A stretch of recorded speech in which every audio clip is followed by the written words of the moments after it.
ஜராசந்தனின் தலைமையில் பல மன்னர்கள் சிசுபாலனை எனக்கு மணம் செய்து வைக்க விரும்பினர்.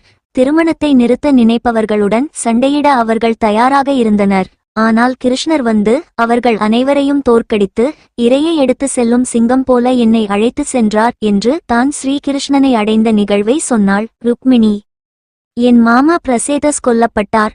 என் தந்தை சத்ரார்ஜித் கிருஷ்ணரை தவறாக குற்றம் சாட்டினார். தான் குற்றமற்றவர் என்பதை நிரூபிக்க கிருஷ்ணர் ஜாம்பவானுடன் போரிட்டு சியமந்தக மணியை திரும்ப பெற்று அதை திருப்பி தந்தார். பின்னர் என் தந்தை வருத்தப்பட்டு அந்த ரத்தினத்தை திரும்ப கொடுத்து என்னையும் கிருஷ்ணருக்கே மணம் செய்து கொடுத்தார் என்று தான் ஸ்ரீகிருஷ்ணனை அடைந்த நிகழ்வை சொன்னாள் சத்யபாமா.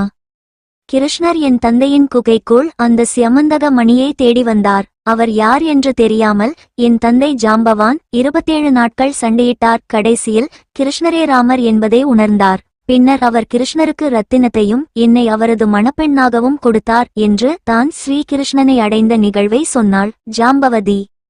கிருஷ்ணரை என் கணவராக பெற நான் கடுமையான பிரார்த்தனைகளையும் விரதத்தையும் மேற்கொண்டேன். ஒரு நாள் அவர் அர்ஜுனனுடன் வந்து என்னை மணக்க ஒப்புக்கொண்டார் என்று தான் ஸ்ரீகிருஷ்ணனை அடைந்த நிகழ்வை சொன்னாள் காளிந்தி. எனது சுயம்வரத்தில் கிருஷ்ணர் மற்ற எல்லா மன்னர்களையும் தோற்கடித்து என்னை தன்னுடன் துவாரகைக்கு அழைத்து சென்றார் என்று தான் ஸ்ரீகிருஷ்ணனை அடைந்த நிகழ்வை சொன்னாள் மித்ரவிந்தா. 7 வலிமையான காளைகளை அடக்கக்கூடியவர் யாரோ அவர் என் பெண்ணை மணக்கலாம் என்று என் தந்தை சொன்னார். கிருஷ்ணர் அதை எளிதாகச் செய்தார். 7 காளைகளையும் அடக்கி என்னை மணந்தார் என்று தான் ஸ்ரீகிருஷ்ணனை அடைந்த நிகழ்வை சொன்னாள் சத்யா. நான் ஏற்கனவே விரும்பிய கிருஷ்ணரை என் தந்தையை அழைத்து முழு படையுடனும் என் தோழிகளுடன் அனுப்பி என்னை மணம் செய்து கொடுத்தார் என்று தான் ஸ்ரீகிருஷ்ணனை அடைந்த நிகழ்வை சொன்னாள் பத்ரா. எனது சுயம்வரத்தில் போட்டி நடந்தது. ஒரு மீன் மேலே கட்டப்பட்டு மறைந்திருந்தது. அதன் பிரதிபிம்பத்தின் பிரதிபிம்பமே ஒரு பானை தண்ணீரில் காணப்பட்டது. பல மன்னர்கள் அந்த பிரதிபிம்பத்தை பார்த்து மேலே இருந்த மீனை அடிக்க முயற்சி செய்தும் தவறினர். அர்ஜுனன் கிட்டத்தட்ட இலக்கை தாக்கினார், ஆனால் தவறிவிட்டார்.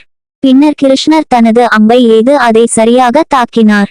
நான் அவர் மீது திருமண மாலையை அணிவித்தேன்.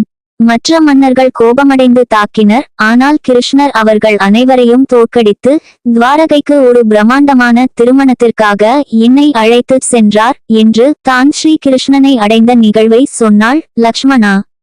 பலராமரின் தாயார் ரோஹிணி தேவி கிருஷ்ணனின் மற்ற தேவிகளை பற்றி விவரித்தாள். இவர்கள் அனைவரையும் பௌமாசுரன் என்ற அரக்கன் சிறைப்பிடித்து வைத்திருந்தான்.